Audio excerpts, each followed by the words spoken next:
What's your emergency? Welcome back to That Weewoo Show, a podcast where we watch and discuss episodes of the ABC show 911. I'm Bex. I'm Alice. And I'm Ellen.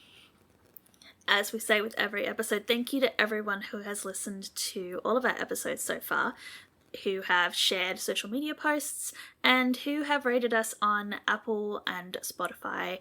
We do appreciate your efforts to get our little podcast into more ears. Hopefully not Oliver, Aisha. Oliver, Ryan, and Aisha. He's already been there. Yes. Hi 911 cast. We love you. You may not love this episode, but... We have a slightly different episode for you this week in that we're doing a double feature.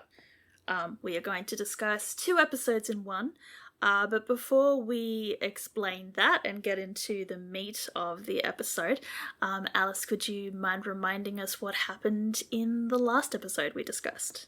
Yeah, so last week on 911, Bobby and Athena prepared for their belated honeymoon. Bobby named Hen as the interim captain. Maddie and Chimney got back together. Lucy broke her foot. And Buck doesn't have a couch. And it's weird. And it's weird. It's weird. All right, so in this double featured episode, we are going to be talking about episode 2, Crash and Learn, and also episode 3, which is called The Devil You Know. So I guess we'll start with the summary for Crash and Learn, which is: the 118 race to the rescue when a structure collapse at a happiness convention traps people under rubble. While on FaceTime with her mum, Athena's father suffers a stroke and crashes through the wall of his house. Hen stretches herself too thin with test prep and her new responsibilities at the 118, while Maddie tries to help new recruit...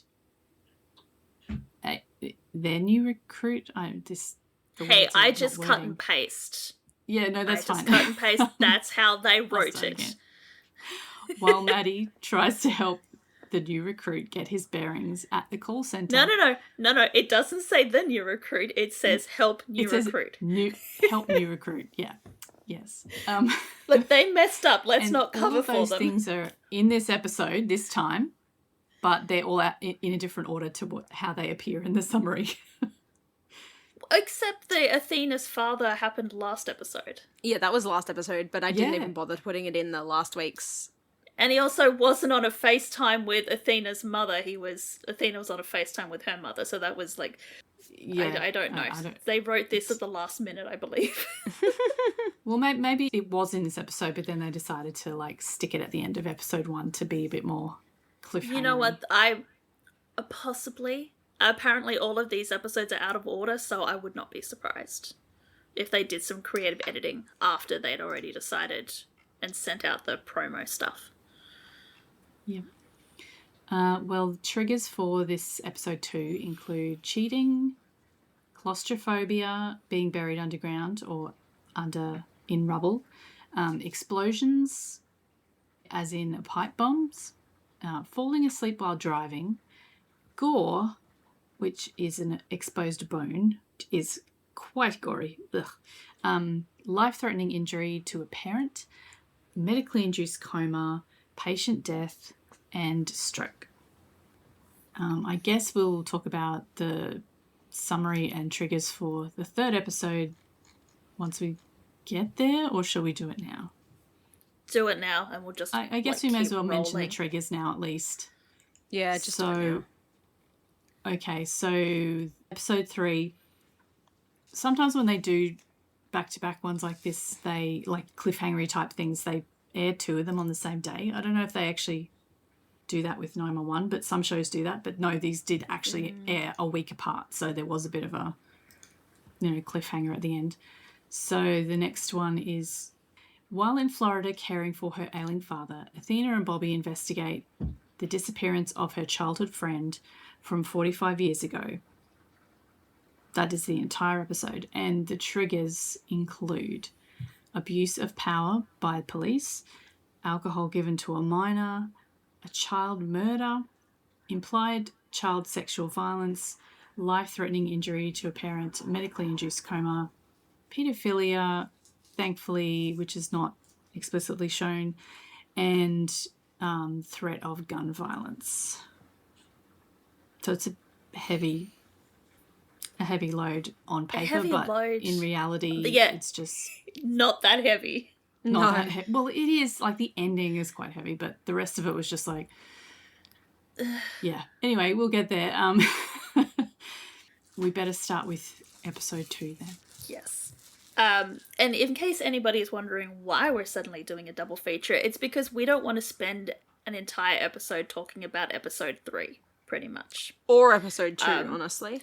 Episode 2, we could probably stretch it to an entire episode just on episode 2, but it's going to be very short because I don't think any of us had a good time in episode 2, and then episode 3, none of us had a good time. No. And so, while it might have been entertaining to listen to us bitch and moan for 2 hours, we would not have fun, and you would not have fun. So if episode 3 and episode 2 were your favourite episodes and you were really looking forward to hearing us go into beat by beat breakdown of the episode, we're really sorry.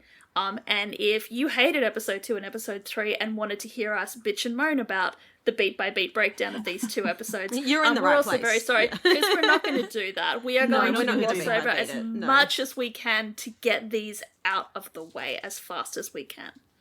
Yeah, I do have to say that these are some of my least favourite episodes that we've watched so far, unfortunately. And you did pre-warn me. You did.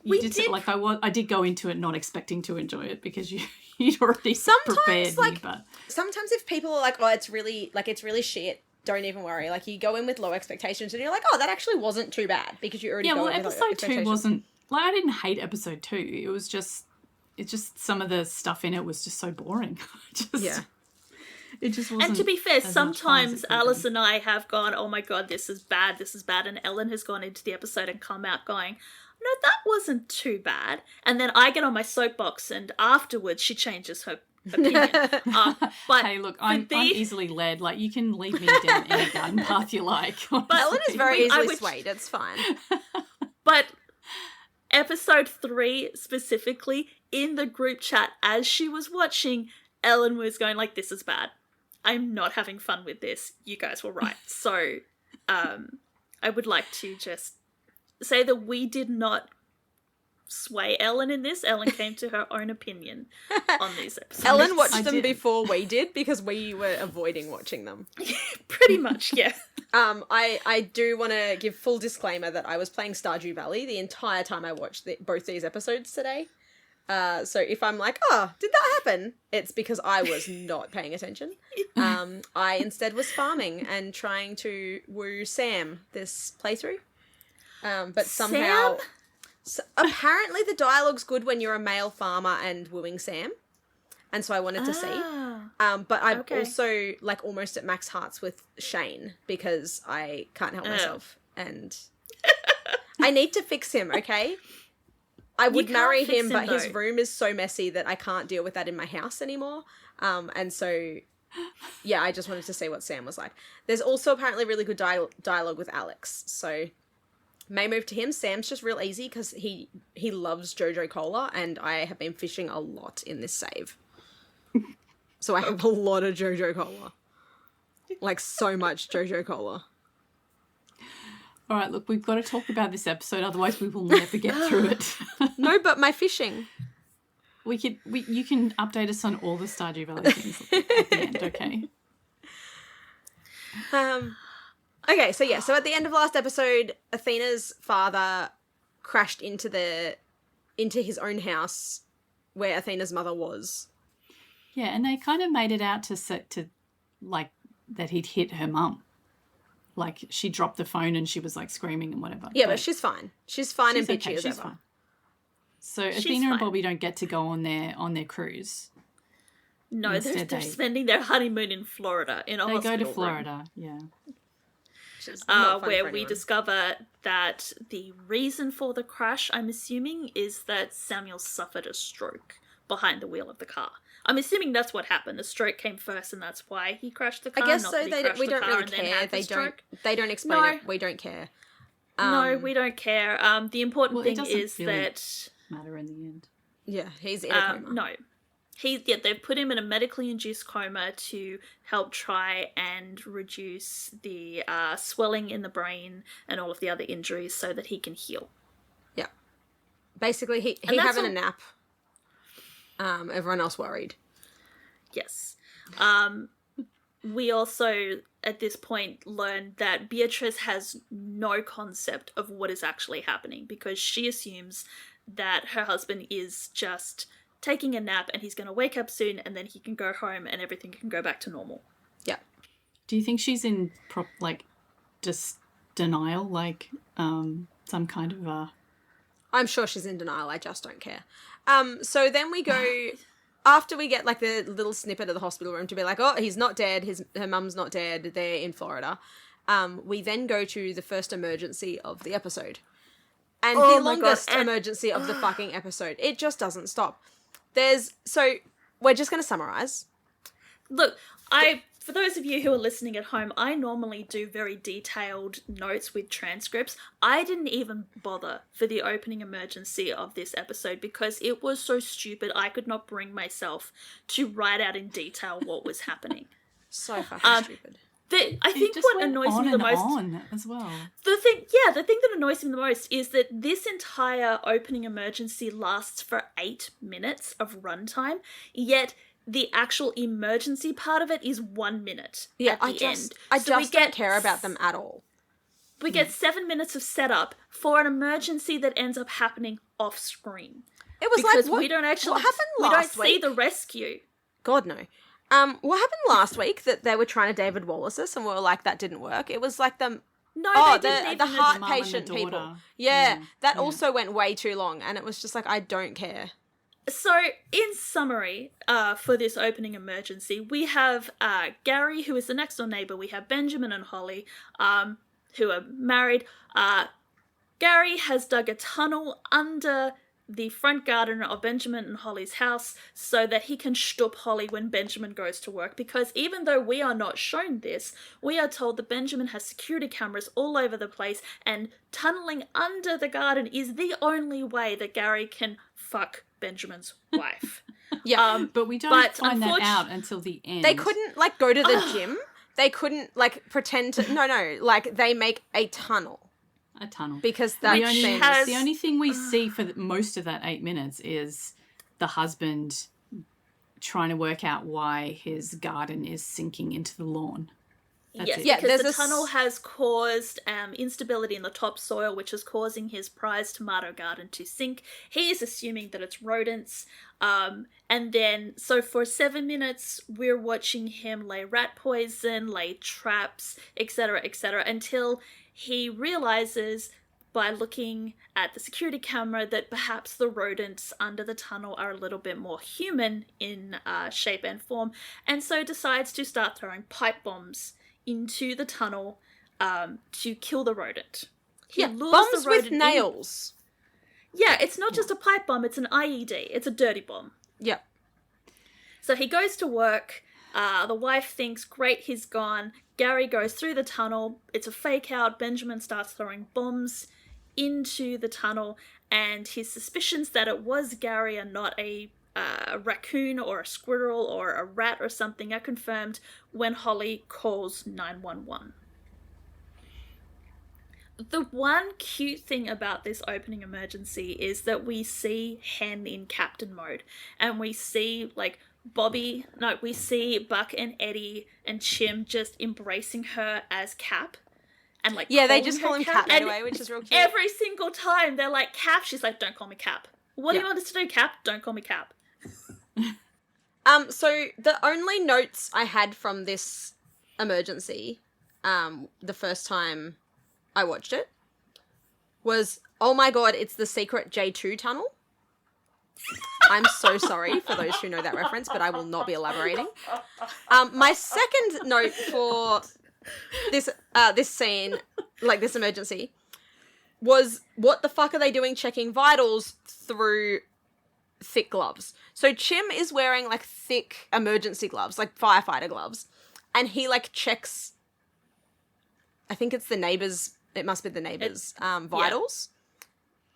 And he's wearing thick as gloves. You can't feel anything through those gloves. Like, you can kind of feel a pulse through, like, the really thin ones, but he's wearing the thick firefighter ones. You can't feel fucking anything through them. He's just magically being like, oh, yeah, he's got a pulse. It's like, what?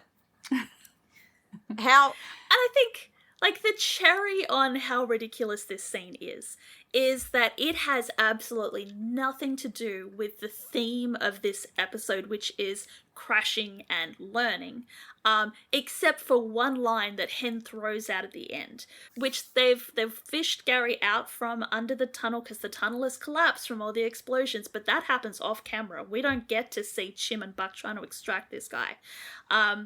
Hen realizes that Benjamin knew that Gary was in the tunnel when he was throwing the bombs down, so she gets Eddie to arrest him.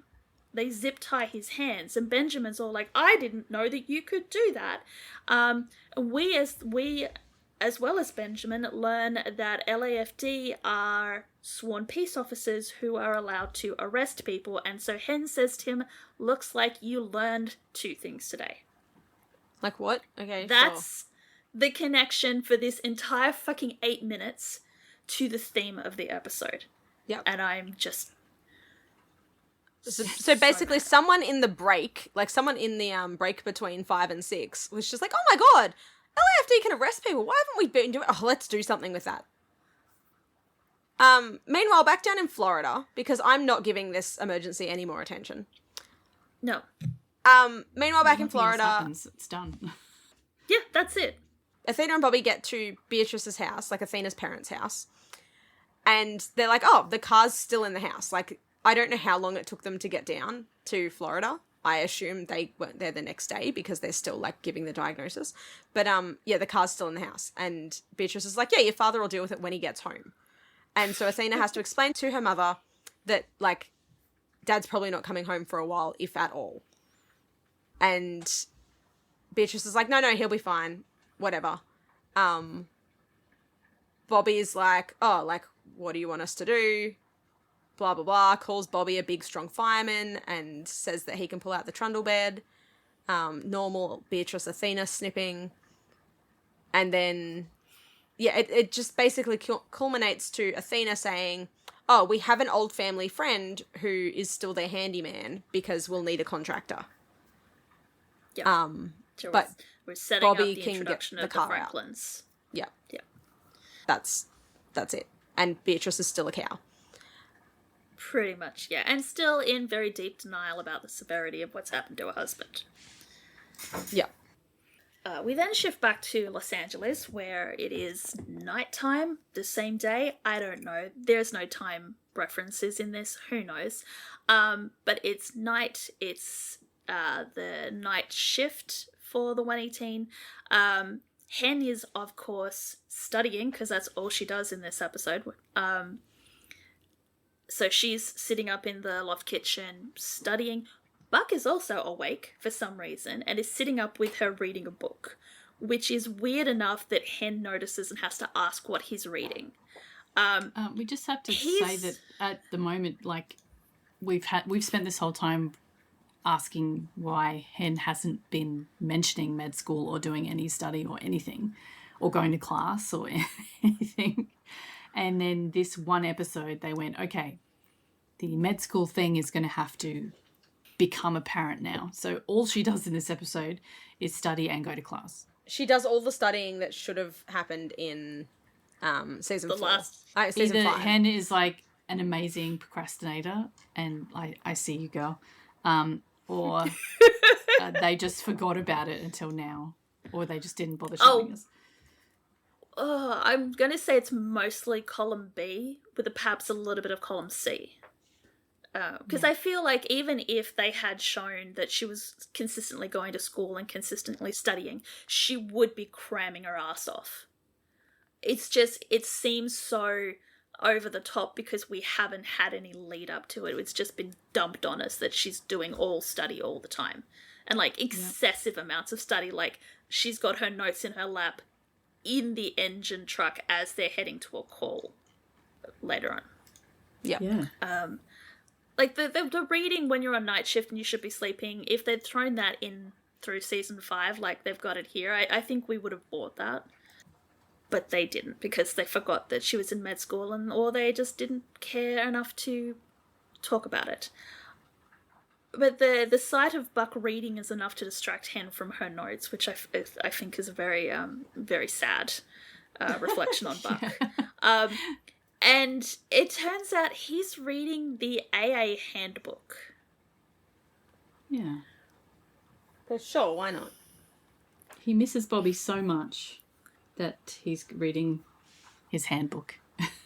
But Bobby had told him about this idea in AA. I guess he mentioned this in the last episode. Yes, he threw out a concept from Alcoholics Anonymous, and Buck has latched onto that and has now gone down the rabbit hole. Buck, ADHD? Who said that? It's very much the ADHD doing the ADHD thing.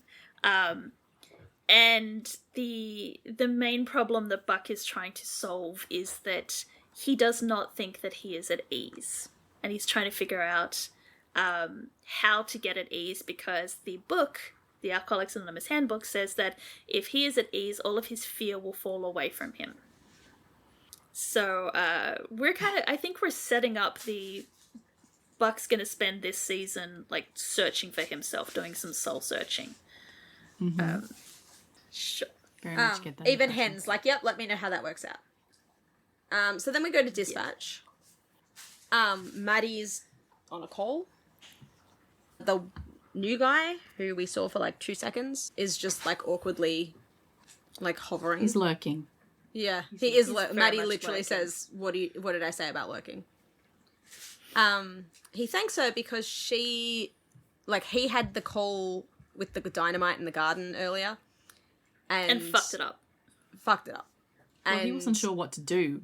I think. yeah, that's because like there was probably just a what lot happened. of yelling and like Yeah, not he was really a bit doing much. overwhelmed. So Maddie by took it. over as the supervisor, which is her job. Yes.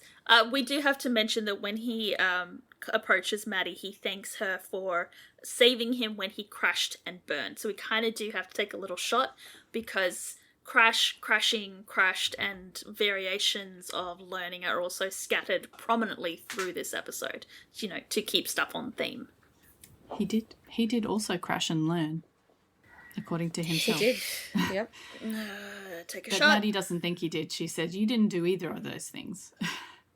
And then she tells him that if you can't focus their attention, then try singing to them. Is that like something you learned in training, Maddie? The it scene works. culminates in Noah, in Maddie showing Noah how to access the call register. Because he's sitting there longingly going, gee, I wish I could listen to some calls so that I could like learn more about how the calls in reality work. And Maddie's like, oh, here, you just type it in here and all the calls come up and you can just sit and listen to them all.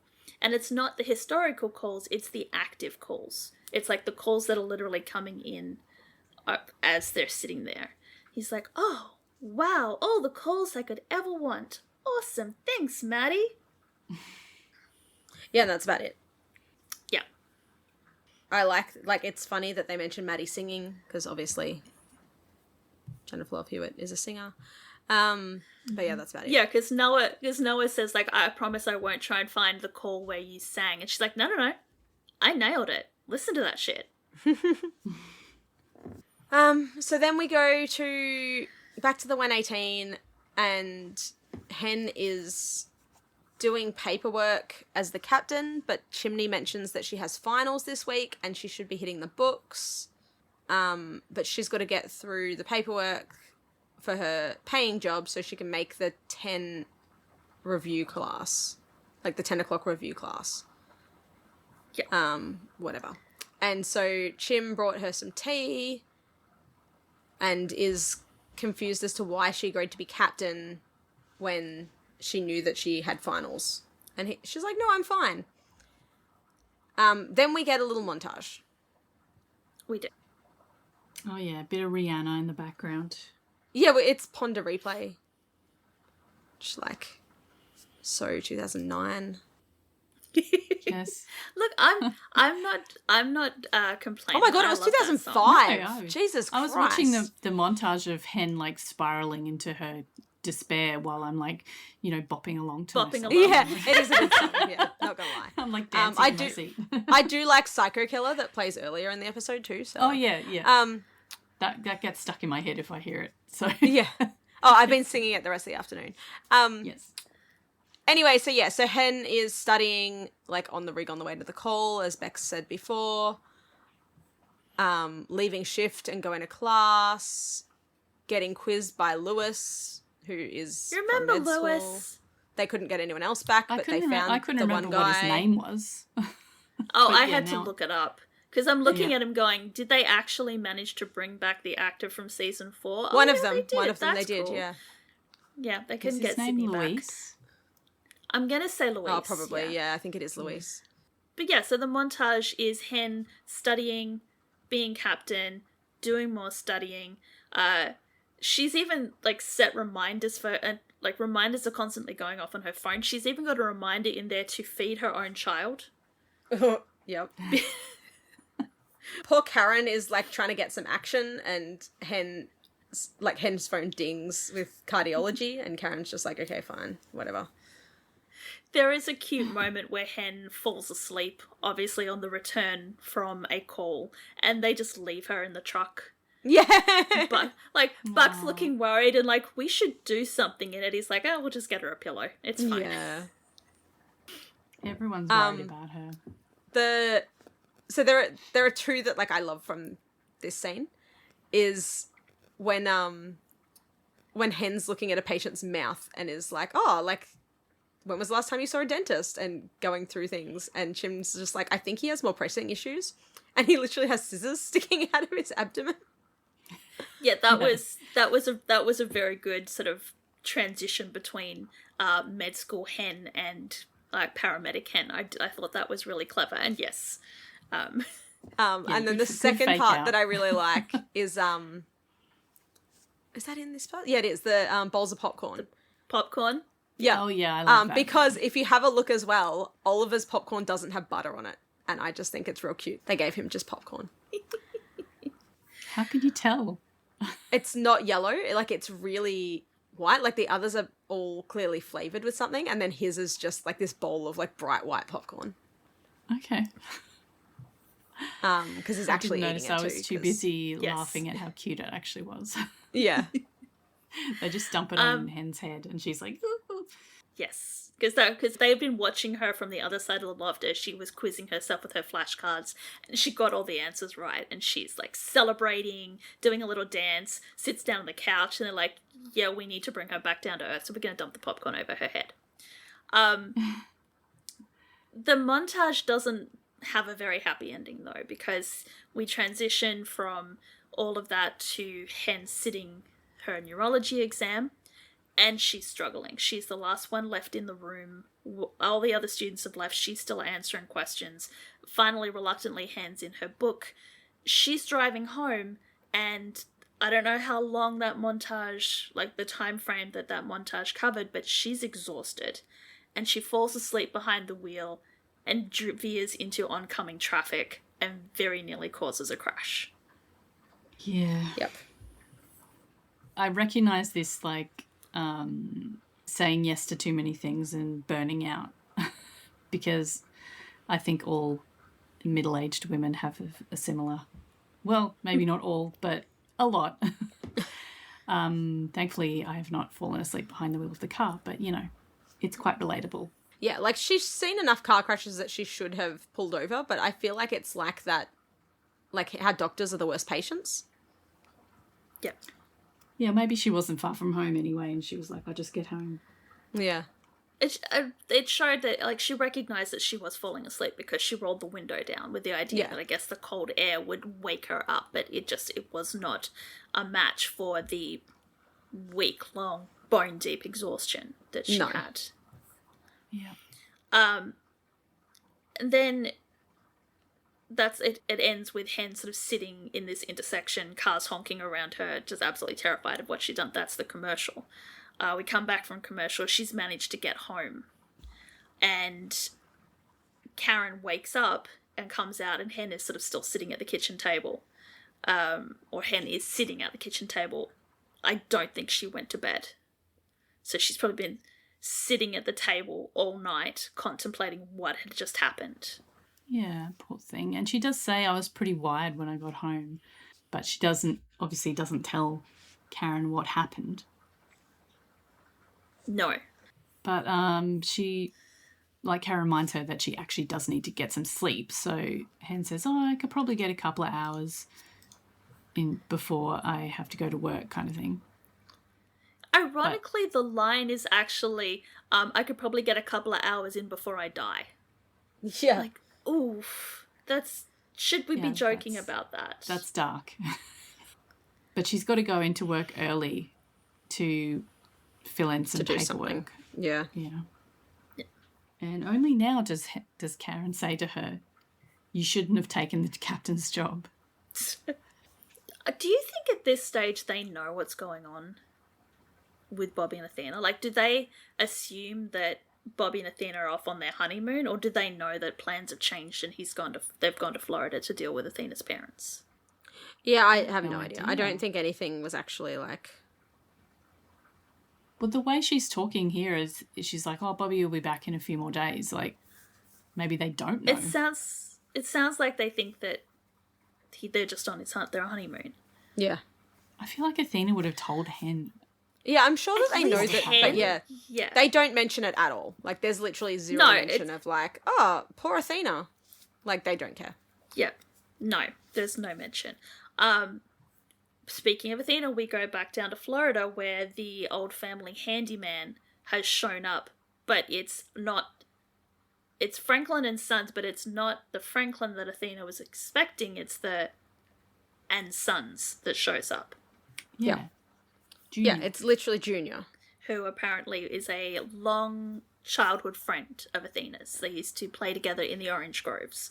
Well, apparently he used to chase her around in the orange groves. He used to chase her through the orange groves, which sounds so innocent until you watch the next episode and then you come back to this and you go, oh, that's maybe not so innocent after all. Yeah, and Athena even says you were sad because you lost your favourite target. Yeah. Oof. Yikes. Yeah. Yeah, so Bobby says, I did what I could, but this place definitely needs a professional touch. And Athena goes, more than a touch, and it's more yikes. But yeah, so they have a look at the room. They're like, yeah, we'll have to reframe all this. So they're talking about redoing the whole room that, like, he crashed into. So, like, there's a small set of stairs, and they're talking about turning it into a ramp. They want to do some upgrades, and Beatrice isn't happy about that. Like, she's like, you're acting like he's already dead. Beatrice then jumps to the fact that they want to sell it, apparently. And well, they're trying to do it up so they can sell it out from under her, and Athena's denying it. Yeah, Athena's like, we're literally trying to put a ramp in so that it's easier for you and Dad because you're getting older. And make it better for Dad when he gets home, kind of thing. And then she gets so mad with Athena that Bobby actually steps in and said, okay, let's just calm down, like, cool your jets kind of thing. So Beatrice retreats to her room like a child. She says, I'll go to my room. Yep. Making no noise and pretending that I don't exist. Yeah. And Junior does say, like, Athena apologises to him and he says that they turn back into kids. We end up parenting our parents. So then we have the second emergency of the episode, which is not quite as stupid as the first one, but it's still... But it's equally as long. Equally as long, equally as I don't care. Equally as it really kind of has nothing to do with the theme of the episode. So we have a happiness convention. Which is a real staffed thing, by Cranky the Grumpy Dwarf as well. Cranky. He says, hi, my name... what does he say here? He introduces himself. He says, welcome to the Happiness Symposium. I'm Frankie. But I thought he said Cranky. I'm like, is that guy's name Cranky? This is amazing. But no, his name's Frankie. His name is Frankie. And then we get introduced to the three amigos, who are Ronald, Lev, and a guy who looks like one of the doctors from MASH. I don't think we ever find his name, though. Who are, like, old childhood friends who have come on vacation to a happiness convention. Although Ronald seems to be rather reluctant to be there. He's, like, incredibly snarky about the whole thing. Very cynical. But they get the information and they head off.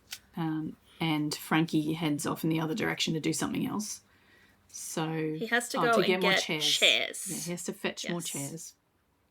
And the entire, long story short, the convention center collapses. So, for some unknown reason, Frankie walking across this air bridge above where all of the convention goers are walking is enough to cause a massive crack through the structure, and the bridge comes tumbling down on top of our three amigos. On top of the three old guys. Because, obviously. Bunch of people call 911. There's been an accident. That's all they say. Very helpful. Really? A bit of an understatement. Yeah. So the 118 are dispatched, and Julie makes a reappearance. Which is always nice when we get to see extra people in the 118. Yeah.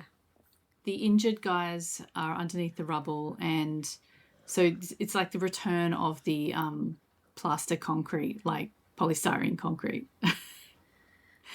But it wasn't as egregious in this episode. Maybe it was just Ariel was so bad with her polystyrene concrete acting that it kind of broke the illusion. I felt like it was better.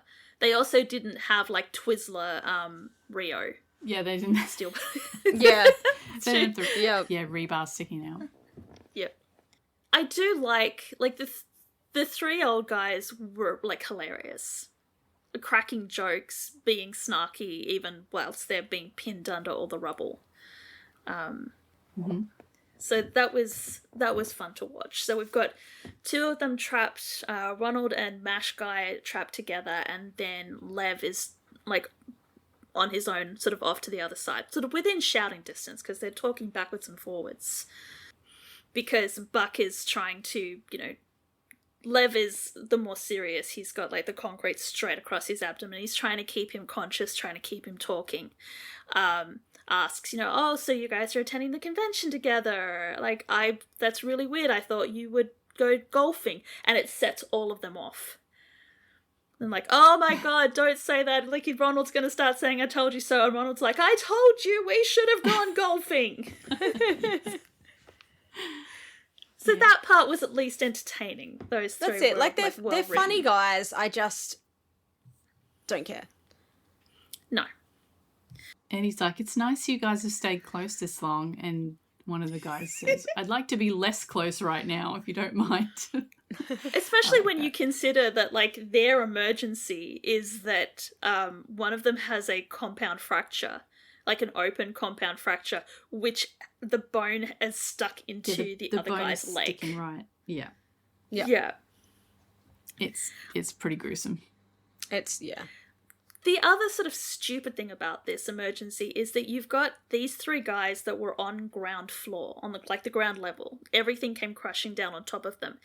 Frankie was on top of the whole thing, yet we discover in a few minutes that he is somehow underneath these guys under the rubble. Yeah, I don't know how his... No. No. But he's not near them, he's over there, like... They have to go and find where he is. He calls 911, he's like, I'm trapped under the rubble. And they, like, instantly find him, and then it becomes Sophie's choice. Because you've got 3 separate places where they need to lift the rubble to get people out. They don't have that many hands. They don't have enough pneumatic jacks. Hen has to make a decision. Does she help the 2 old guys who are pinned together? Does she help Lev? Or does she try to help Frankie? Yeah. And I don't know whether I'm just hypersensitive, but I hate that, for me, in my opinion, my perception, my reading of this scene, is that the old guy is the one that makes the decision for Hen. That's how it read to me. Yeah. Well, it sounded to me. It sounded like she was actually asking him permission. Yes, Like, oh, exactly. there's this guy, there's this young guy who's over there under the rubble. We kind of need to rescue him first. Yeah, and he's like, yeah, okay. And Lev's like, yeah, all right, that's fine with me. Yeah. Like, I don't think he gets to give permission for that. No, it's weird. No. I maybe, like I said, maybe I'm hypersensitive, but it just seems really strange that like one of the first major emergencies that Hen is put in place as captain, and she doesn't have the agency to make the decision on her own. Like Chim makes the decision for her to start with, and then she goes and asks permission of this old white guy. Yeah, it's and weird. it just rubbed me the wrong way slightly. I don't know if that's what they intended, but that's how I read it. No, I thought it was weird as well. Okay, cool. And also, they didn't seem too urgent with like calling for more help or anything. They just sort of stayed there with him while he's bleeding out, and while the others there are was no rescuing real the other tension. guy. Yeah, it was a bit. It was like, oh, I guess this guy's gonna die, and then they were like, oh my god, the guy dies. It's like didn't we work that out like 10 minutes ago? Why are we still? Yeah. Also, can we talk about the fact that once again Buck is stuck with an old white guy who imparts some deep, heartfelt wisdom before dying in front of him? Oh my god, literally. And then he does terrible CPR again because we're 6 years in and they still haven't taught Oliver how to do CPR. He did very frantic CPR. Oh, it's so bad. But it did not help. And like Hen doesn't even do anything. Hen's just like, yep, time of death, and Buck's still like counting, and she's like, time of death. I'm not even gonna check. Buck. Like I've got thin gloves on. I could probably check for a pulse, but I'm not even gonna bother. We're calling that's too much effort. Yeah. So that's that scene. Yeah. So Buck is traumatized again. Oh, at the end, he's like, oh yeah, I found the source of like the reason for being happy or something, and then dies. Yeah, because he was saying that you live your whole life with work and and kids and everything, and what is the point of any of it? And then before he dies, he works it out apparently, but he doesn't tell anybody what it is. But he doesn't tell You're next, and he's like, it's okay, I got what I came for. I think I get it now, and then he just dies. And they're like, oh, okay. And Buck's like frantically doing chest compressions, like, tell me! You need to tell me! Tell me happiness! I don't have a couch! So Buck, basically Lev realised at the end that he's actually in love with his besties and then dies and forgets to tell Buck that he's gay for his best friend. So we go back to Florida. Oh, and the cover of Don't Worry to Be Happy, that was... Oh yeah, that was cool as well. Pretty, yeah. That was pretty sad. So, and I also thought it was a pretty interesting. It was a good shot with the balloons that spell out happiness and Hen standing in front of them looking real fucking miserable. Yeah, right. As they're like wheeling out gurneys. Yeah. Yeah, and they Don't Worry, Be Happy in the saddest possible way in the background. In the most minor of minor keys. Yeah.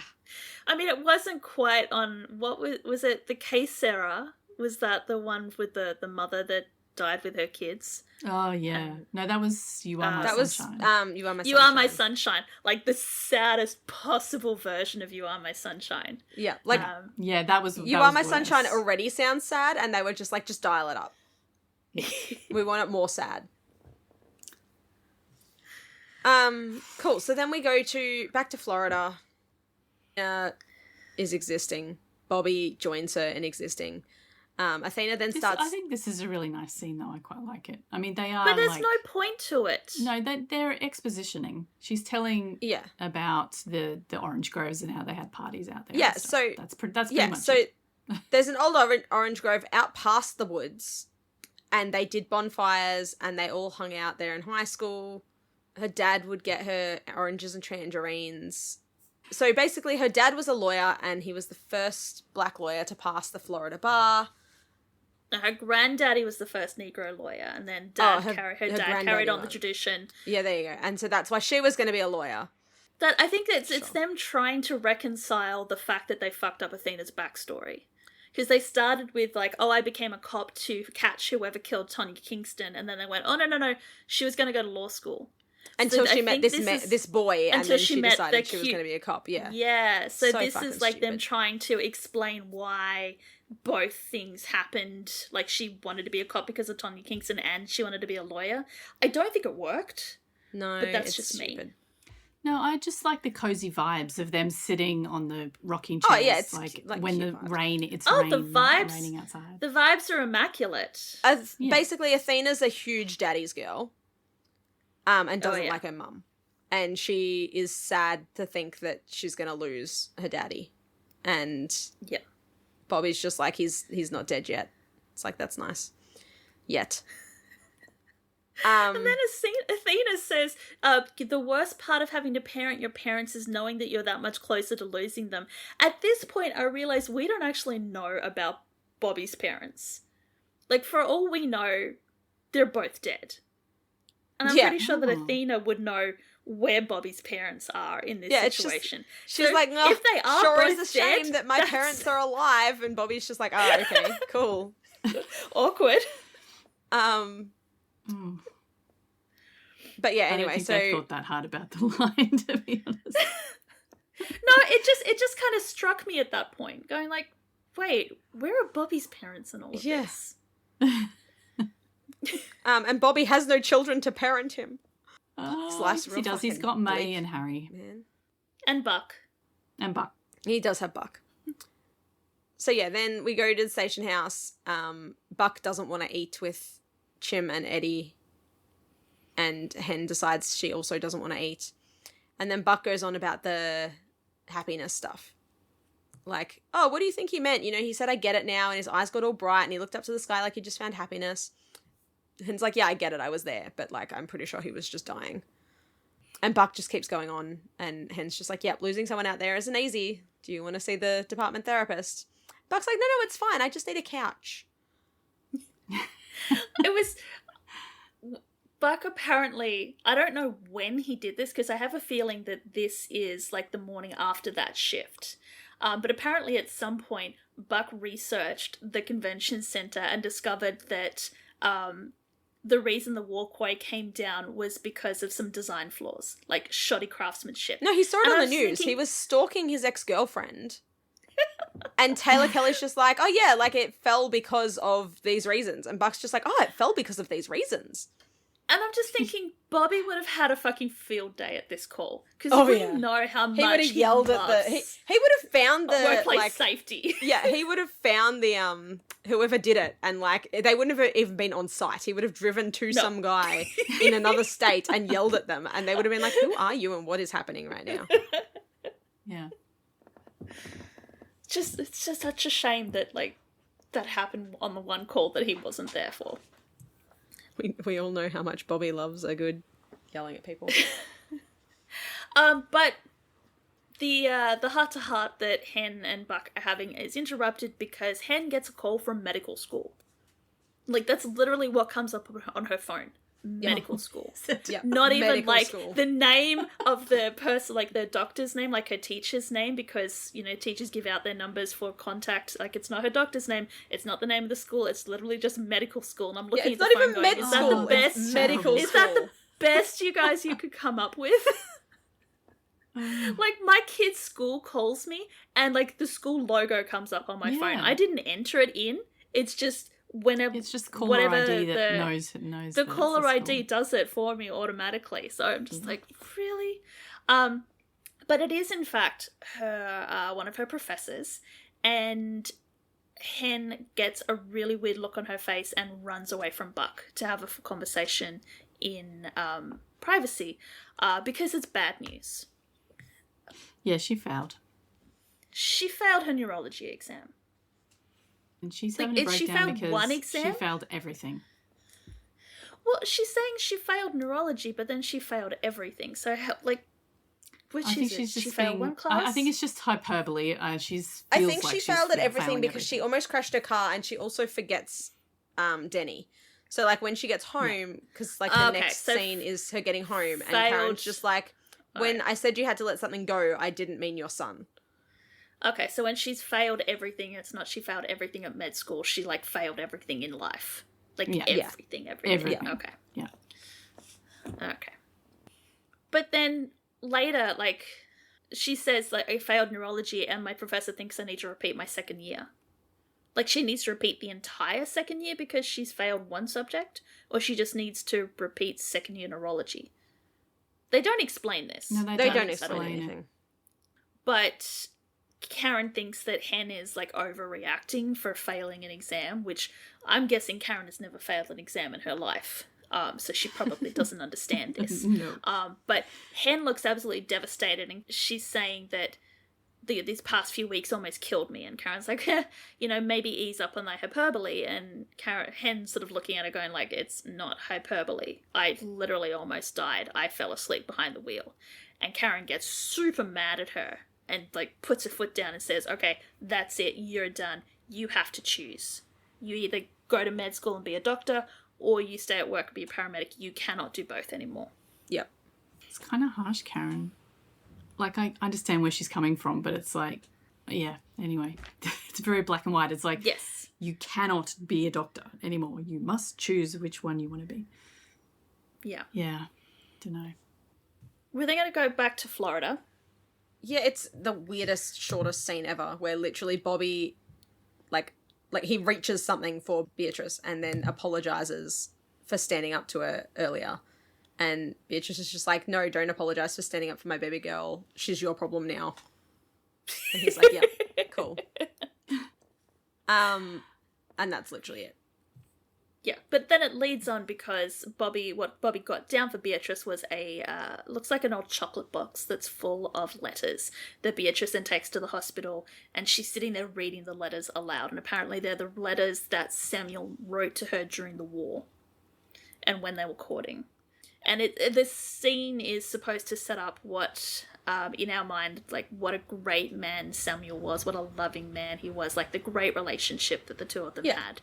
We're meant to, like, building up. He's the best husband ever. He was the best boyfriend ever. He was the best husband ever. He was the best father ever. He would never do anything bad. Best lawyer everywhere, and like, ever. Which then contrasts with Athena coming home and discovering that, going back to her parents' house and discovering that the street and the front garden are crawling with cops and coroner and crime scene techs because Bobby and Junior were, for some reason, digging up the concrete foundation in the room where the car crashed through. I don't know why they would need to dig up the concrete foundation, but they were, and they found a body. Yeah. And dun dun dun, it is the body of Tonya Kingston, the little girl that went missing 45 years ago. The supposed whole reason that Athena became a cop in the first place. Yeah, Athena instantly knows that it's her. Literally, immediately. Well, there's this maybe very she just dramatic... assumes that it's her. Well, there's this very dramatic scene of one of the techs, like, brandishing an evidence bag with a silver beret. Yeah. And we get a flashback to season 2 where she's telling Hen about the reason that she became a cop was because this little girl and her neighbor went missing, and the only thing they ever found of her was her beret. And so we're out meant in to the believe woods. that the beret... I just want to highlight that it's mentioned several times that they found a beret out in the woods.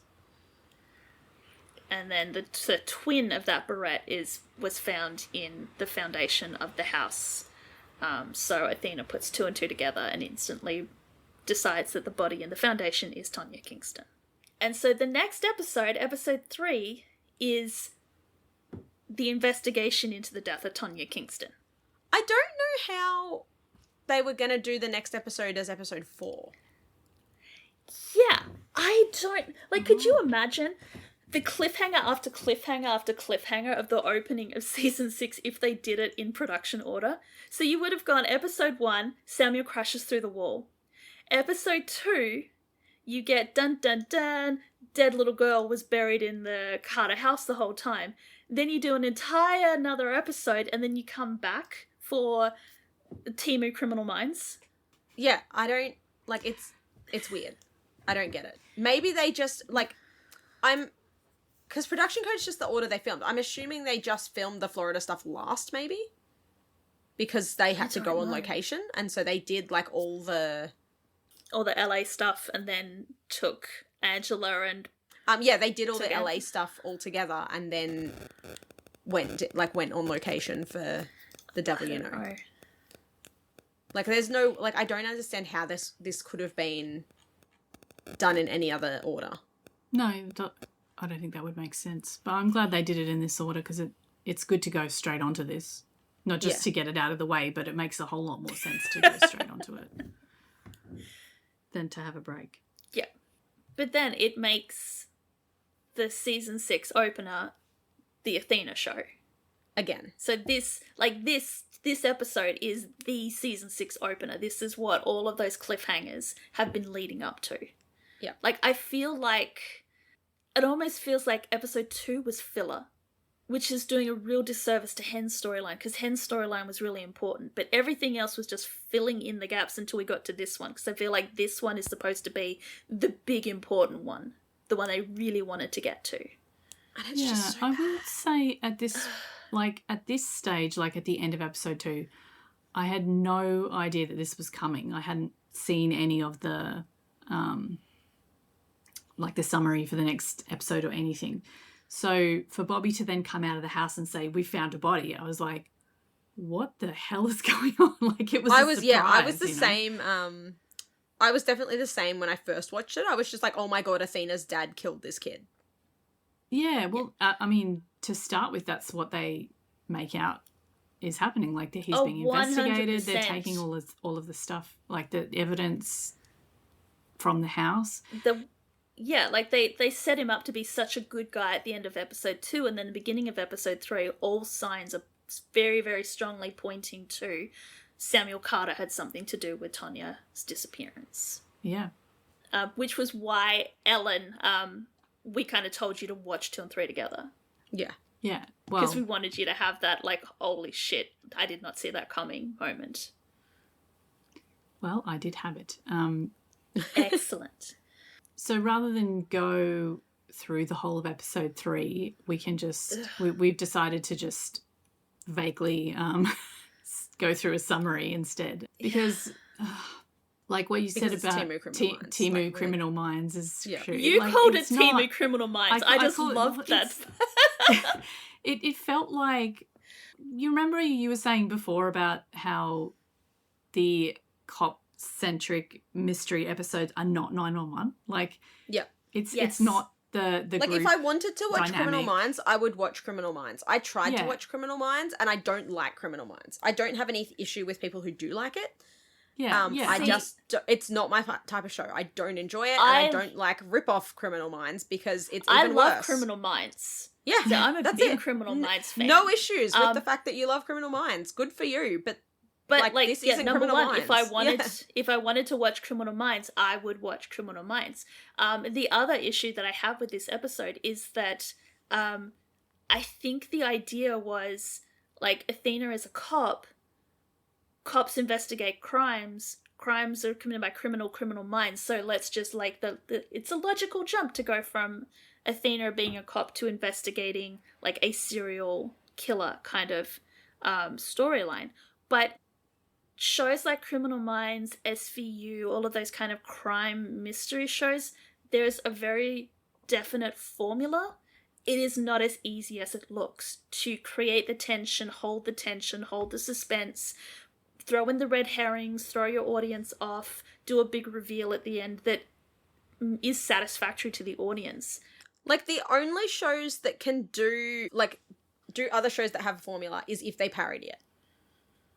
Yeah. Like, there's an episode of 2.5 Men. And, like, yes, 2.5 Men is trash. However, there's an episode that parodies CSI, and it's actually, like, decent because they're parodying it. Like, they make it super fucking stupid. But they take the formula and they do it. Yes. Whereas... Yeah, it's exactly like they do the whole, like, close-up on things and, like, the close-up on the gore, and they do the whole misdirect where they think that it's one thing and it's the other. Like, they do the formula, but they're, like, very clearly spoofing it. They're not trying to do it seriously at all, and so it works. So, but here in this episode, I think they are trying to do it seriously. I think they're trying to follow and the it's formula, awful. and they're failing dismally. Yeah. Well, I didn't think that it was like the formulaic sort of red herring stuff was that bad. Like I didn't realize who it was until the end. But it was just that there was no tension. Like it just went on and on, and it was like, that's what I mean. Like it was meandering around, and like the actual mystery elements of it were pretty good. And you know, you were directed in this direction, and then they found out some information, and oh, maybe it was this person, and you know, that was fine. But I was just not interested.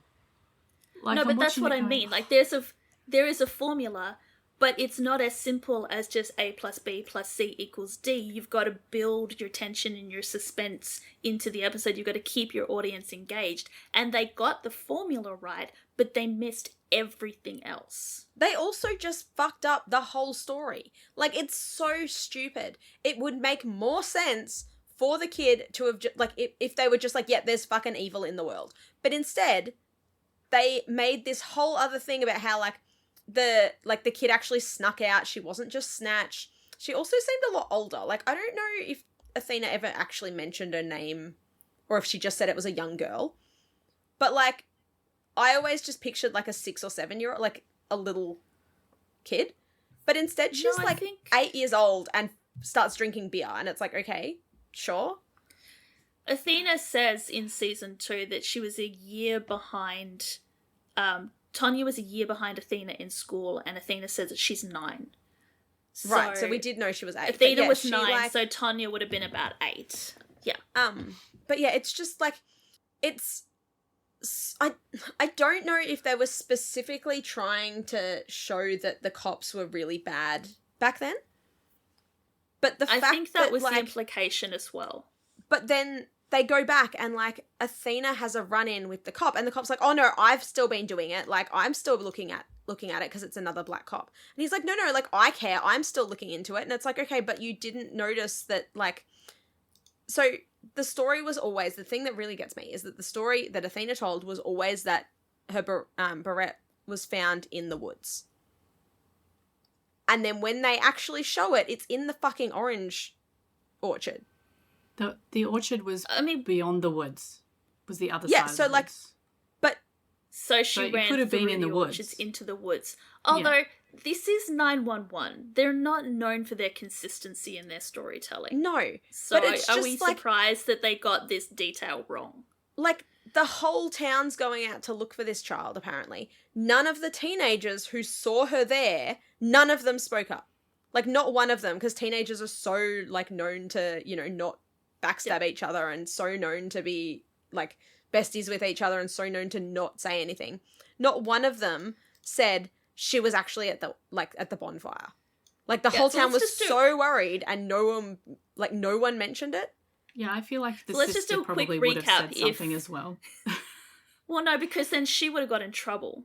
But let's just do a quick recap in case, A, you haven't watched this episode at all, or it's been a while since you've watched it and you just need a refresher. So the official story was that someone had climbed into the Kingston house, snatched Tonya from her bed, taken her, done God knows what with her. They never find her body. What actually happened, we discovered, is that Tonya's older sister would sneak out of the house to go to parties in the Orange Grove, and Tonya tagged along one night. She strong-armed her way into the party. She basically threatened Joanne, her older sister, that she would tell on Joanne if Joanne didn't let her, like, join in the party. So they gave her a beer and they let her in the party. Joanne loses track of her. She goes home. Tonya never comes home because Tonya had a run-in with someone at the party who killed her, essentially. Yeah. But yes, everyone at the party knew that Tonya was there. But apparently not one of them. No one said Joanne anything. didn't say anything because she was afraid that she would get in trouble for A, sneaking out of the house, or B, taking Tonya with her. Because, you know, sneaking out of the house is so much worse than, like, oh, my her sister's got missing. Yeah. And then Yes, she, like, took it to, like, like, her parents both died, her dad left, like, all this stuff happened, and she just kept the secret the whole time. And it's like, okay. And then she that's told kind of Athena. weird. But then she tells Athena immediately. Yeah. Because Athena's like, oh, that window opens and like there's a flower box under it. And she's like, okay, I admit it, I snuck out all the time. And it's like, so like what? So apparently the cops are just useless. The cops are so useless. Yes. And yeah, so like none of the teenagers said it. None of the cops that apparently like investigated the case. So again, like maybe they're trying to make a commentary on the fact that the cops are useless, but that flips when literally the cop who helps Athena with the case, or who arrests Athena originally, is like, no, I'm still looking into it. But to be fair, like that, the cop that initially arrests Athena for tampering in the police investigation or inserting herself into the police investigation, but then ends up letting Athena read all of the evidence and assist in the education. He looks to be about Athena's age. So I feel like he must have been a kid around that time. And maybe it's just yeah, like but a Athena case that also is like, oh, this is where we used to do bonfires and stuff, and it's like, okay, and like I feel like he's not the original cop. Like he's definitely not the original cop. But like if they were having a party, there would be beer cans, the fire would still be hot, and like no one who went looking for this little girl was like, someone's been here at the fire, which is still hot. Like, yeah, look, there's holes all over the story. There are so many holes. Let's just not go into It's so fucking dumb. And then yeah, the when they show the flashback of Tanya running away from her attacker, she's running through the orange groves, and that's where the beret drops. And so it's like, okay, so it was on someone's property, and no one thought to talk to the teenage boy who lived on the property. Yeah. Yeah, I don't know. For the drama, and also Athena has like Athena's like, oh, I'm gonna solve this case, but then moves to LA and just doesn't bother. Yeah, I think the funny thing that I thought was funny about this was that Athena is actually taking the cops' advice to heart and trying to stay out of it, and Bobby is the one who starts looking at her father's stuff, and she's like, "What the hell are you doing?" And he's like, "Don't you want to solve the case?" Yeah, because Bobby's like, you haven't shut up about this case the entire time I've known you, and she's like, I didn't actually want to do anything about it. No, but that's really interesting because it's at the beginning of the episode, and so Bobby is trying to find everything he can to clear Samuel's name, and Athena is refusing to investigate. One, because the cop told her not to, but secondly, she doesn't want to investigate because she's terrified that she's going to uncover evidence that Samuel was the one who actually did it, and she doesn't want to do that. Yeah. She doesn't want to be the one to put her father in prison.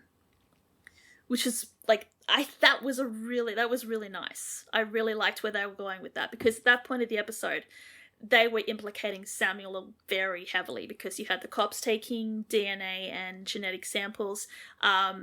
Franklin Sr. had shown up to help Franklin Jr. with, like, the repairs, and he said that the room was something that, like, Beatrice and Sam had been talking about doing for a long time, and then all of a sudden Sam's like, no, we need to do it now, and that was the day after Tanya had disappeared.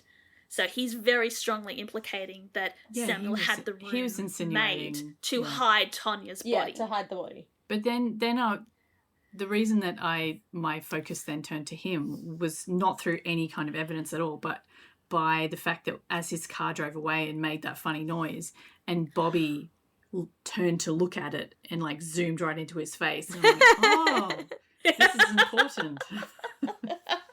Oh no!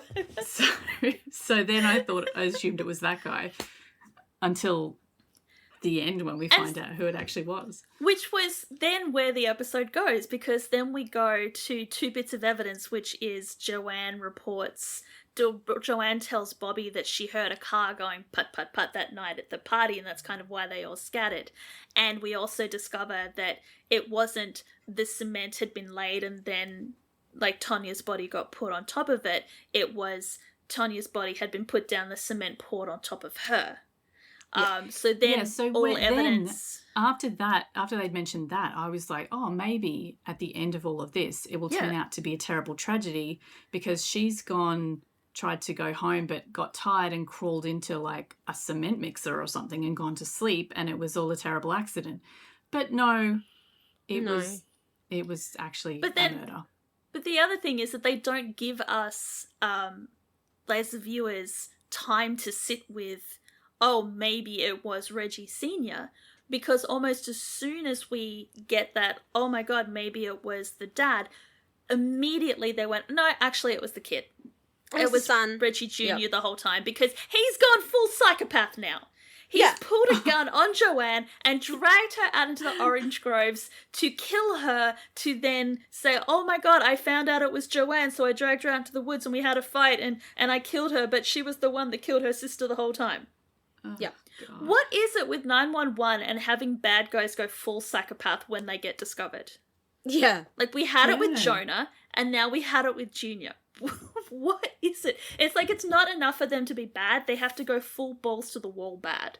Yeah, they can't. There can be no question. Like no. There's no grey. There's no morally moral grey It's- area. You are either innocent or you're like completely Or you're a evil. cartoon baddie. Yep. Yes. Literally. Anyway, he threatens to kill Joanne, but in the end, Athena and Bobby show up because they're coming to warn Joanne. But how do they end up in the orchard? I can't even remember what happens. I don't think we know. I don't think we know how they end up. They end up in the orchard. Or like the orchard is how big, and they managed to pinpoint and find Joanne and Reggie Jr. don't within know. like how much time? It's so stupid. I don't know. And then So Athena then- goes chasing after Junior Yes, because he takes how off. the and- tables have turned. You know, he used to chase her through the orchard groves, and now now she's chasing him, just the same way he chased Tonya all those years ago. And like, Oh my god, god, I don't care. There's really hideous bit where he's like trying to. No, don't want to know about it. I'm like, did we really need to go so dark in this episode? It was I like know- they were trying to. It was like they were trying to rip off the Lonely Bones and just did it real fucking bad. I don't know. Don't recognize Yeah. that reference. Oh, it's it was a book that got The turned Lovely into a Bones. Sorry, movie. yeah. The Lovely Oh, Bones. Oh yeah, okay. Again, for anyone who has not seen the episode or has taken a while, so Reggie was basically a pedophile, and he had got Joanne, he had got Tonya drunk, he had isolated her, he tried to make a move on her, she ran, he chased her down, and either, depending on how dark you want to go, he either killed her in order so she couldn't say anything about what he had tried to do, or he did what he wanted to do and then killed her afterwards. Yeah. Mm. Like there are implications, but they don't. They don't. Thankfully, They They don't actually go expand on there. it. But my No, God. they very charmingly Very dark. leave it up to your imagination. So Yeah. depending on where Yeah. your imagination can go is where this particularly goes. I just want to Um, note as well. So 911 does this thing where it doesn't kill children. It does Unless kill they're already children in a dead. flashback. Yeah. So like Bobby's kids are mentioned to be dead, and then like they die in the flashback. Same thing Yeah, we happens here. already Like knew Tonya that is dead, Tonya and so we was already dead. knew. Yeah. But there has still been no, like, no Children death of a dead on child screen. in an emergency or anything. Yes. So the resolution of the crime is that Junior kills Tonya, panics, calls his dad, and his dad helps him cover up the crime by, oh hey, we're building this house for the Carters, let's just toss her body in there. Yep. And the Carters will never know, and no one will ever know. And And they could have left the it there. police allow Athena to question the senior. Yeah, so going from butt out, you are a daughter, not a cop in this situation, to arresting her for interfering with a police investigation, she is now arresting, handcuffing, and running interrogations. Yeah, what the hell? But anyway, she's the hero in this story, so that's pretty much it.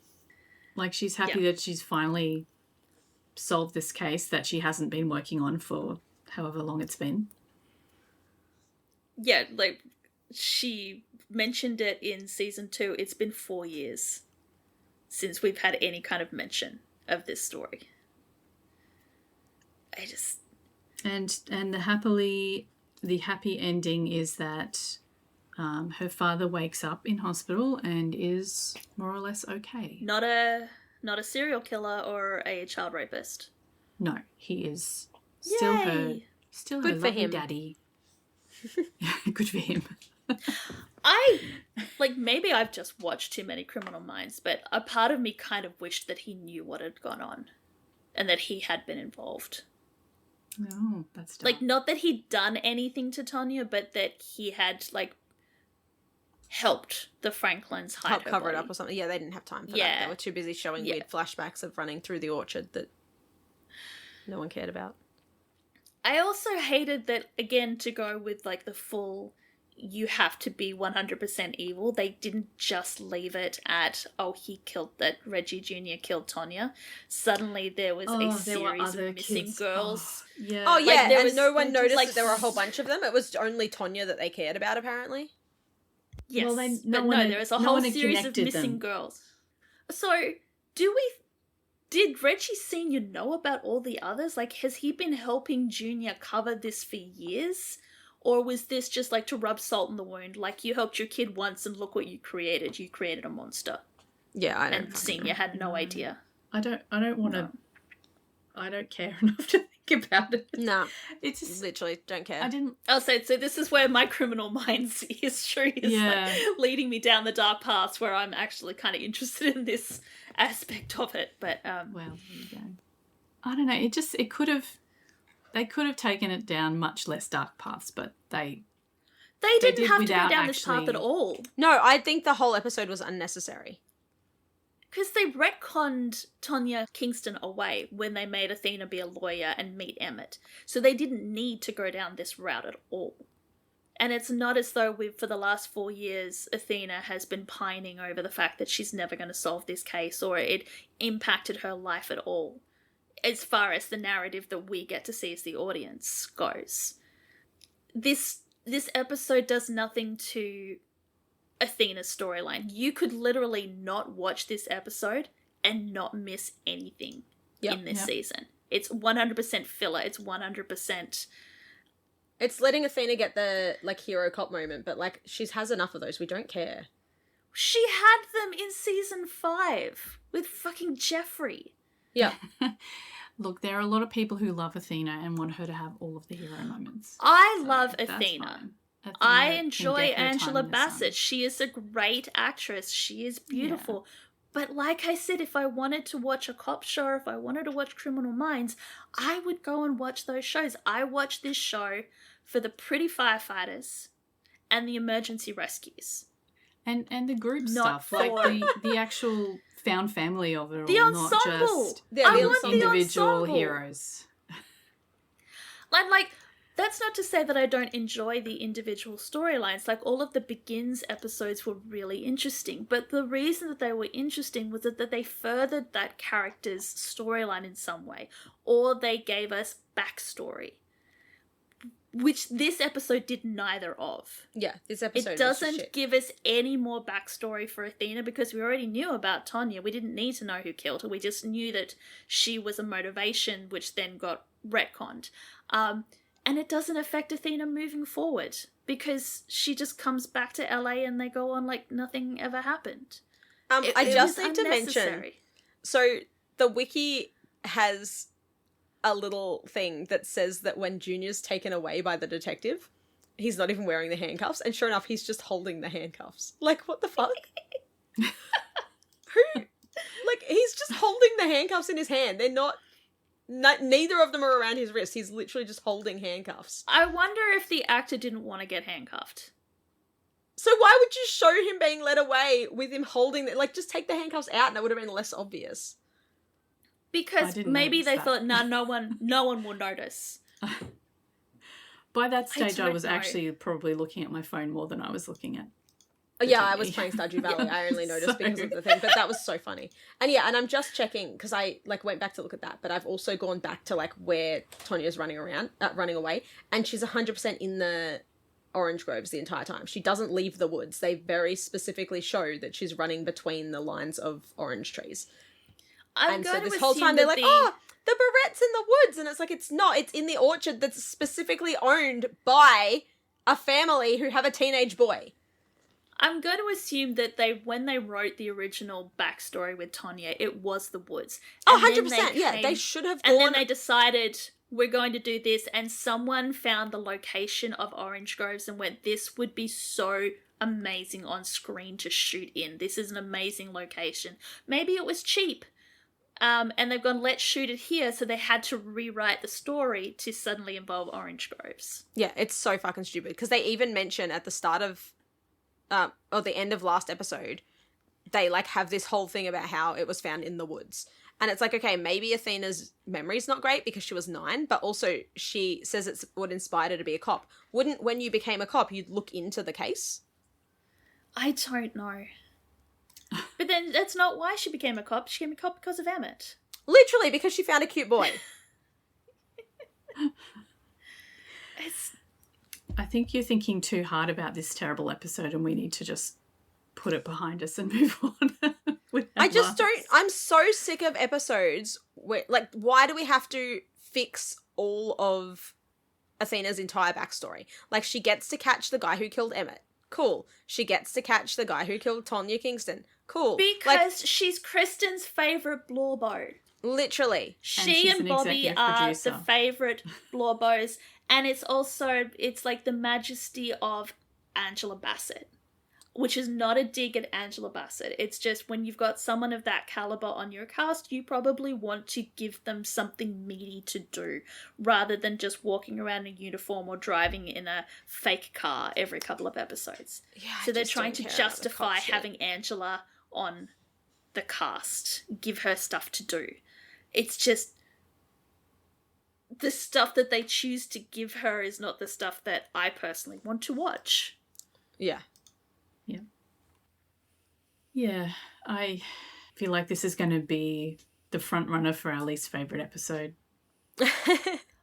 Overall, oh no, it maybe. Is my least favourite episode. This season, and we've only seen 3 of them. Somehow on IMDb it has an 8.1 star rating out of 10, and I'm like, how?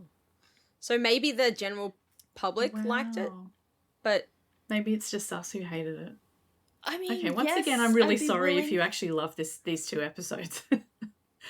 Please tell us I like why. that. So hang on, I went in and there's only 11 user reviews, and the featured review is for 1 star, and it's titled, "Did anyone really need this episode?" Hey, there we go. Good vindication. No, nobody needed this episode. And I don't think that it needed to be stretched out over 3 episodes either. I think if they were going to do this emergency, it could have been a B storyline amongst I don't know, if it had been a B storyline, we would have been annoyed by the jumping back and forth to Florida.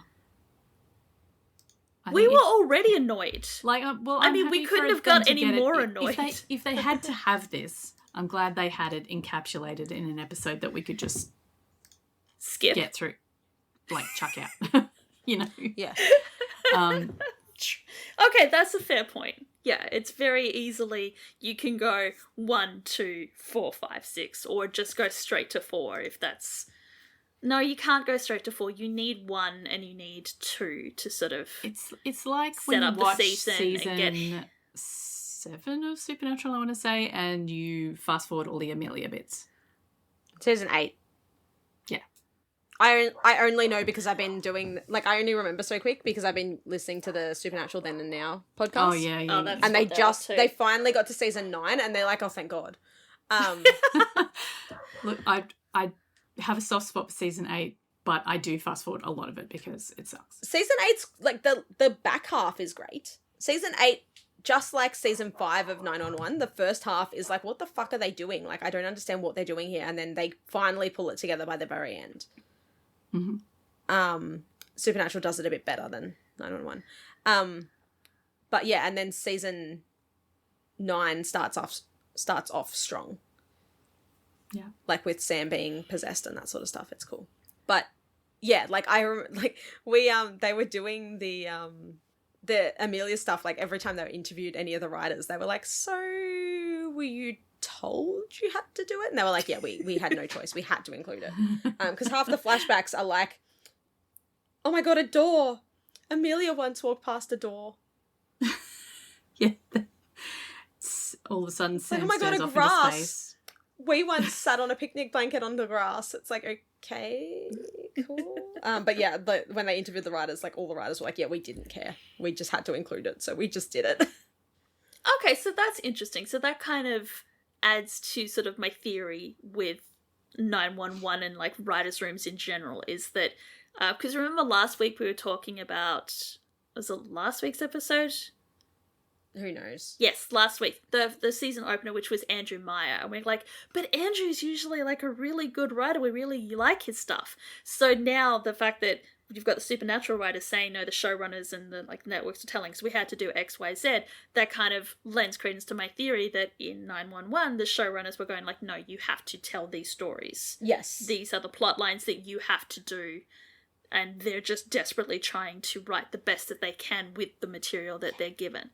Because, like, episode 2, Crash and Learn, that was Juan Carlos Corta. Yeah. And he normally does amazing stuff. Yeah. Yeah, I'm trying to think what the group stuff, like the ensemble stuff in that episode was, there wasn't a lot in of episode it to start 1? with. No, episode 2. Yeah. Oh, yeah. Like the montage was the best thing, yeah. Hen's storyline was amazing. Hen's storyline was the best part, and that had like these sort of the ensemble moments with the like the boys calling Hen Cap and her getting grumpy with them, you know, watching over her while she sleeps in the truck. All of that montage. Yeah, those parts that were was good, really but good. that was a very small part of the episode, and the rest of it was kind of unfortunately, yes, weird, shitty. Yes. You know. So then emergencies. you're looking at like, okay, so how much is the writer who gets named responsible for actually what goes into the episode, and how much is being dictated by someone on high? Yeah. Mm-hmm. So then you get to episode 3, and you've kind of got the same question. Although episode 3 was written by Lindsay, which makes sense because she's the one who writes sort of the Athena-centric and the very police-heavy episoose. I think she's the Kristen former... was the one who did that. It might be ghost-written. I have a feeling Lindsay's either ex-cop or a 911 dispatcher. Oh. I don't know. Lindsay Bailey wrote the one where Athena, like the whole Jeffrey stuff. Yes. Again, police-heavy. Okay. Yeah. Well, I hope Athena and Bobby get to have a holiday sooner or later. Like obviously they've missed their cruise now, but well, interestingly, no. Don't tell me. Don't tell me. No spoilers. I mean, you said before that they go right back to LA, so I'm guessing they don't get to have a holiday now. They've just used up all their leave. Yeah, just don't look into the season 7 opening disaster. Okay. Well, what are we going to get into in episode 4, since we've skipped straight over episode 3 now? Okay, in episode 4, the 118 race to the rescue. Whoever's writing these promos needs to get a thesaurus so they can start coming up with some new descriptions, because I think Paw this Patrol. is like the 4th time. We're just racing to the rescue every time. Oh my god, now I want to sit down and have a talk about like which member of the 118 is which pup. The 118 race to the rescue when a bird watcher is trapped under a tree. Ooh. Chimney is in for a wild ride when he tends for a drunk driver. Maddie helps a mother and her young daughter when an abusive father shows up at their house. Eddie catches Christopher in a lie. Buck begins a year of yes to possibilities and immediately receives an interesting proposal from a former roommate. And oh my fucking god, we're already, up to this yeah, storyline. Already, it's straight out the gate. Okay. Triggers for next week's episode includes a generic bugs, and I can't remember what exactly that's in reference to. Car accident, specifically a car versus cars and cyclists. Child threat, claustrophobia, which I'm assuming is in reference to the birdwatcher trapped under a tree, crush injuries, possibly from being trapped under a tree, a dog at threat for consumption of opioids, possible dog napping, but I think they resolved that in the end, depictions of domestic violence, drunk driving, fertility issues, and sperm donation. Wow. Interesting mix of traumas there. I really like that this has been like an hour and a half and we discussed 2 episodes. Yeah, I know. 2 episodes. I was just looking at that. I mean, we skipped through a lot of episode 2 as well because it was shit, yeah. The emergencies weren't that interesting. So no, and there weren't, and they there went for montages and yeah. Oh well. Here's hoping episode 4 is more interesting and we have more to talk about. Yeah, well, if I get to the end of episode 4 and I'm like, maybe I'll just go on to episode 5 and see if we can do both. Oh no! But no, I don't think we can fast forward too many. But we'll leave it in your hands. Okay, all right, we'll see. All right, if you've made it to all of the end of this shorter episode, let us know what you thought about these 2 episodes. Did you agree with us that they could have been an email? If you like them, please tell us why. Yeah. Like, tell us what you liked about this episode. And that's not as a, like, we're judging you harshly. We're not going to argue. That is curiosity. Like, we have our opinions. We would love to know your opinions. Oh, I forgot to mention. Because maybe you will... When they're in the orchard, there's a gunshot. Fucking watch. There's a gunshot, and Athena thinks that it's Bobby and, like, yells out, Bobby, and runs. And I just want to point out the parallel between then and when Eddie and Buck were kidnapped by Mark Pellegrino, and Buck's inside the hospital and there's a gunshot and he yells out, Eddie, and runs. I just wanted to point out that parallel because it's a very, very, very, very, very obvious parallel that I'm sure was totally on accident, but it's very obvious. Anyway, that's all I had to say about that episode. Was that they fucking paralleled Buck and Eddie with the married couple again. But they do that constantly. They constantly parallel Buck and Eddie with the married couples in the show, in their reactions to each other. Mm-hmm. Don't mind me, I'm just slapping the clown makeup on. Yeah, that's it. Like, we have to peek out some buddy. This is the reason that we're here. Well, I did miss everyone else in this one episode that didn't have anybody in it, except Bobby. Even Bobby wasn't even in it that much. No, it's just like the really. Athena show, which is fine. Like, she's great. Once again, but the episode was Bobby was just being husband, supportive husband. Yeah. Enabling husband and supportive husband. He was very enabling. He was like, his eyes lit up. He was like, some investigating time. Let's go. Oh, he loves an investigation. Yeah. All right, let's wrap this up. Please leave us comments on thatweewoo.com on the episode post, or in Spotify or YouTube or social media. We'd love to hear from you. I was going to say you can chew us out for skipping an episode, but no, don't do that. Just if you feel that strongly about that, then yes, you can chew us out, but chew us out nicely, because, you know, our feelings politely, a polite chewing. A little bit hurt. Will be fine. A little nibble. Yeah. Thank you so much for listening this week, and we will talk to you next time about episode 4, which is called Animal Instincts. See you then. Bye. Bye. 911 is a fictional show, but many of the situations portrayed happen in the real world too. If any of the topics we've discussed in this episode have affected you, please know you're not alone. You can call or text numbers in your country for help. Just Google crisis support in your location to find out the number. If you enjoy our podcast, you can help us out by leaving us a review on Spotify or your preferred listening app, and by sharing our social media posts. Find out more at thatweewooshow.com.